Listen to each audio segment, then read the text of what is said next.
Green. Thank you. And I'll say right off the top, welcome, Deputy Prime Minister. You're here both as a Deputy Prime Minister and a Minister of Finance. I have to say that I'm very concerned with the nature of the answers. I'm now the fourth intervention, and I'm not sure that you've brought any additional facts. You have quoted news articles. You're quoting people. You talk about primary sources. I'm going to put to you, we need you here as a primary source. As somebody who supported this, I need to know that the government had within its department, within your department, within your ministry, facts that would meet the economic impacts of the occupation to be significant enough to meet the threshold of a threat to national security as legally defined by Section 2 of the CSIS Act. I'm not talking about feelings. I'm not talking about reputation and how bad we might look in the world. I'm talking about quantifiable facts that your department would have provided for the inevitable invocation of the Act. So I'm going to put the question to you directly. What were the economic impacts of the occupation, and were they significant enough to meet the threshold of a threat to national security under Section 2 of the CSIS Act? Let me be very clear. And with all due respect, I have those two statements, by the way, they preclude neither of the above. I'm happy to answer your question if I'm not interrupted. So I do have to start, again, sincerely, with all due respect, by disputing the contention that when it comes to the economy, reputation doesn't matter.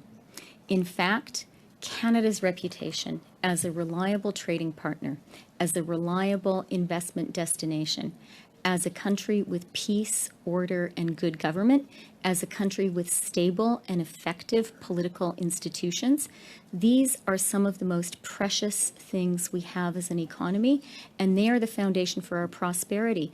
And I would direct That's not the question I asked you. The question I asked you is, what economic impacts of the occupation did your ministry provide, and what legal opinion was provided that would have met the threshold as defined under Section 2 of the CSIS Act? I'm not talking about pontification. I'm talking about facts here. Again, I don't believe I'm pontificating. Let me, again, be really, really clear. The economic impact was absolutely, clearly there. The economic impact to the region of Ottawa was clear. The economic impact of actual trade, which was blocked, and the ongoing future economic impact, the harm done to our reputation as a reliable trading partner and investment destination. I had many conversations with Canadian business leaders. That's not good enough. Madam Chair, look.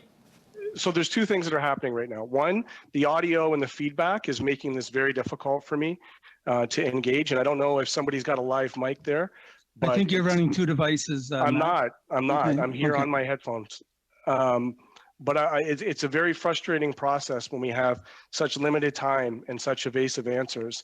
What we're looking for out of this committee are specifics, facts of the matter. Mr. Green, would you like us to suspend to make sure your audio is correct? We will hold your time where you're at. Please do. Well, how is it now? Is it echoing? It stopped. It's fine for us on this end, so it appears to be something on your end. Okay. Well, I'm going to go back to the most basic question.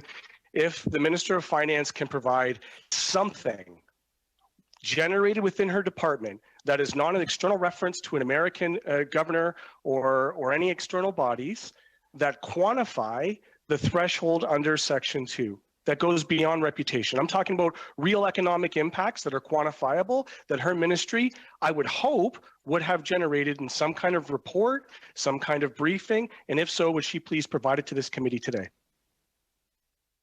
The answer is actually when you both speak at the same time that is problematic. Go ahead, Minister.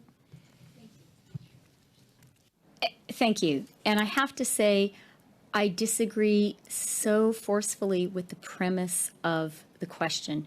Reputational damage when it comes to an economy, when it comes to a trading relationship, when it comes to Canada's This is just repeating the same answer. You know, look, at the end of the day, we have a job at this committee to get to the heart of the matter. You can reject the premise of the question. All you have to say is that your ministry did not generate any internal information that would be for the good and the welfare of this committee, because that's what I'm hearing right now in the repeating of these answers. So I'm going to move on. It states on February 17th that you had spoken directly with the heads of major banks and the director of FinTech. What was the nature of those conversations? And did banks and FinTech express either support or opposition to any of the temporary measures in the order? Time is up. Mr. Fortin. Thank you. I have to say, I find it astounding and perhaps somewhat a little bit embarrassing that the city of Ottawa was able to provide more quantitative impact, economic impact analysis on the occupation than our federal government on the borders across the country, but I digress. On February 17th, you stated that you spoke directly with the heads of major banks and the director of FinTech. Did the banks or FinTech express their support or opposition to any of the temporary measures in the order? On February 17th, the order was in place. And actually, I'm looking at my timeline. I believe that my conversation with the bank CEOs was on my... Madam Minister, please. Yes. No. I just need an answer. Did they provide any opposition to the directions, yes or no? No, but I want to be precise and not to seem to confirm a date which is false. That's fine. So, fair enough. Do you have, you're referencing notes? Can you share the notes from the conversations that you had with them, with the committee? These are not notes from the conversation. This is a personal timeline of conversations. Did you have notes from the meetings with the heads of banks and FinTech, yes or no? Let me say something that I think is appropriate for me to share concerning the meetings that I had with the CEOs of the major banks. And that is two things. First of all, before the invocation of the emergency measures, I spoke to Canadian business leaders, including some bank CEOs. I've already confirmed that. I just want to know, do you about the have Canadian notes? economy. Do you have notes, yes or no? When it comes to the conversations I had with the bank CEOs after the invocation of the emergency measures, at that point, their job was to act in accordance with the law we had passed. Everybody watching this committee right now can see that you're just refusing to answer a very basic question. It's to the point of almost being contemptible, quite frankly. I'm asking you a basic question. Do you have notes pertaining to those high-level meetings, yes or no? I'm not asking for the content now. I'm not sure it's very appropriate to call a fellow MP contemptible. I said it's almost to the point of contemptible. That's my observation. Just a reminder that when you both talk at once, it's difficult. So keeping in mind the time, Minister, would you please respond? Yeah, I think that I have spoken about the content of those conversations. It was entirely appropriate for me and my deputy minister to have both individual conversations and group meetings with the CEOs of the main banks. They spoke to us about... Do you have notes? Do you have notes? I'm speaking to you now about the content of those conversations. I'm asking you if you took notes. Is up. That is unreal. Madam Speaker, just, you know... Point of order, Madam Speaker. I disagree with my colleague, Ms. Bendayan, in denying the right of Mr. Green to raise a point of order.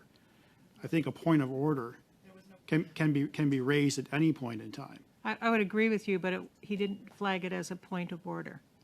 Those were his words at the end before he was cut off. I did not hear that.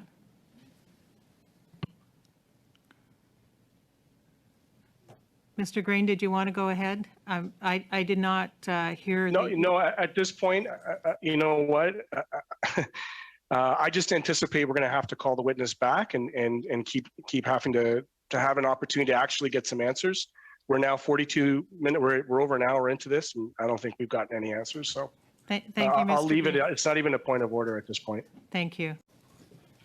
Minister of Finance, ultimately the buck stops with you, Madam Minister. You, in your testimony, I think let it slip. You said that the RCMP instructed, and then you said consulted with the banks on which accounts to freeze. So whom would have made the decision? Would it have been the RCMP or the banks?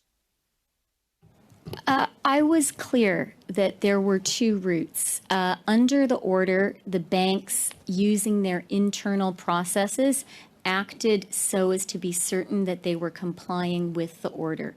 The order also permitted the RCMP to communicate directly with the banks and to share with them information, comply with the order. Were any of the accounts linked to ideologically motivated violent extremist groups? Again, it was not the job of the Department of Finance to be involved in choosing which accounts should be frozen or not frozen. That's a very important point, and I want to lean in hard on that particular point. You can lean as much as you want. Did you receive a debrief? Mr. Green, your time is up. Moving to Senator White.